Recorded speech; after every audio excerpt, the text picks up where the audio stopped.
Pessoal, estamos de volta e nesse vídeo nós trataremos um pouco a respeito dos processos de vitimização, que são aqueles procedimentos em que uma pessoa sofre os danos ocasionados, seja pela conduta delituosa ou seja pelos acontecimentos reflexos dessa conduta. O primeiro tipo de vitimização é chamado de vitimização primária. A vitimização primária, ela consiste nos danos ocasionados diretamente pela conduta delituosa.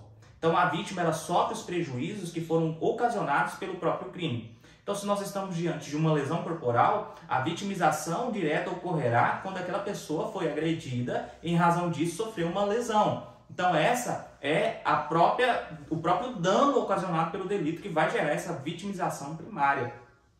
Só que nós temos também um tipo de vitimização que é chamado de revitimização, que é a vitimização secundária. E quem provoca esses danos não é o criminoso. Quem provocará esses danos serão as próprias agências formais de controle, o próprio sistema de justiça criminal, que ao atender a vítima, acaba ocasionando danos adicionais, além daqueles que ela já sofreu em razão do crime. Por exemplo, a vítima de um crime sexual que procura a delegacia para informar a respeito do dano que foi cometido contra ela.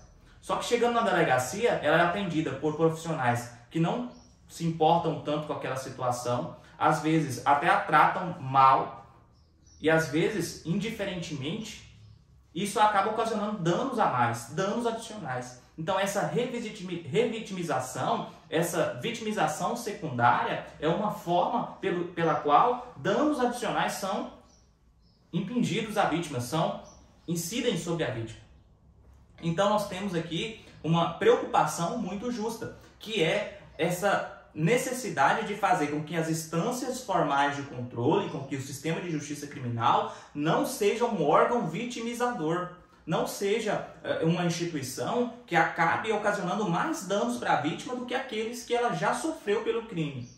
Então, esses processos de vitimização secundária devem ter a atenção máxima dos profissionais que atuam nessa área, para que a vítima, no momento de narrar o crime em juízo, por exemplo, no momento de ser inquirida pelas partes, pelo Ministério Público, pela defesa, ela não seja submetida a mais danos do que aqueles que ela já sofreu pela própria prática do delito.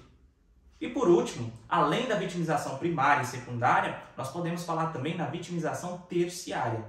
Essa vitimização terciária ela vai ocorrer sempre que a vítima for ridicularizada no seu próprio seio social, no seu próprio campo de atuação social. Então, ela após sofrer um crime, principalmente de ordem sexual, ela acaba sendo criminalizada pelas pessoas da sociedade, dizendo que a culpa, por exemplo, de ter ocorrido um crime sexual era dela, em razão da roupa que ela utilizava ou da conduta que ela praticava. Então, nós temos uma situação em que a vítima recebe mais danos adicionais em razão da própria sociedade em que ela vive, do próprio meio cultural em que ela está inserida.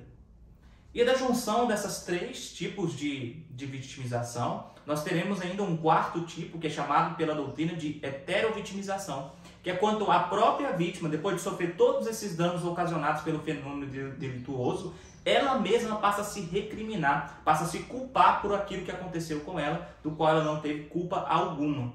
Então, todos esses processos, se eles não forem bem observados, se não forem identificadas essas vulnerabilidades pelo processo penal, a vítima estará sujeita até mesmo a um processo de heterovitimização, ou seja, de ela mesma sentir-se culpada pelo delito que foi ocasionado, que foi cometido. Então, esses são os processos de vitimização e são esses os pontos que nós temos que ter máxima atenção para que a vítima do crime não se torne também uma vítima do processo penal. Muito obrigado e a gente volta logo com mais um vídeo sobre justiça restaurativa e sobre o papel da vítima nesse processo penal.